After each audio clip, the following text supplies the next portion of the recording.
అప్పటిదాకా కొంచెం ధైర్యంగానే ఉన్నాను గానీ, ఎప్పుడైతే మేడం నాకు హెచ్ఎస్‌జీ టెస్ట్ రాసారో, ఇంకప్పుడు నాకైతే ఫ్యూజులు ఔట్ అయిపోయినాయి అసలు. అప్పటి వరకు కనీసం ఆ టెస్ట్ పేరు కూడా వినలేదు నేను. ఆ టెస్ట్ ఎలా చేస్తారో కూడా తెలీదు. నేను అప్పటికే బీఎడ్‌లో జాయిన్ అయ్యాను కాబట్టి, మా ఫ్రెండ్స్‌తో డిస్కస్ చేస్తే, అందులో ఒక ఫ్రెండ్ అయితే చెప్పిందనమాట దాని ప్రొసీజర్ ఎట్లా ఉంటుంది అని.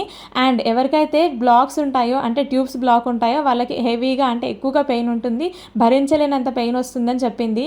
ఇంక అప్పటి నుంచి నాకు ఇంకా ఫుల్ భయమైంది అసలు ఆ టెస్ట్‌కి వెళ్ళాలి అంటేనే. నాకు టెస్ట్ రాసిన దగ్గర నుంచి టెస్ట్ చేయించుకోవడానికి వెళ్ళడానికి ఇంకొంచెం టైం ఉందనమాట. ఆ గ్యాప్‌లో నేనైతే ఇంకా గూగుల్‌లో మొత్తం సెర్చ్ చేసి, యూట్యూబ్‌లో కూడా వీడియోస్ చూశాననమాట టెస్ట్ ఎట్లా చేస్తారు అని.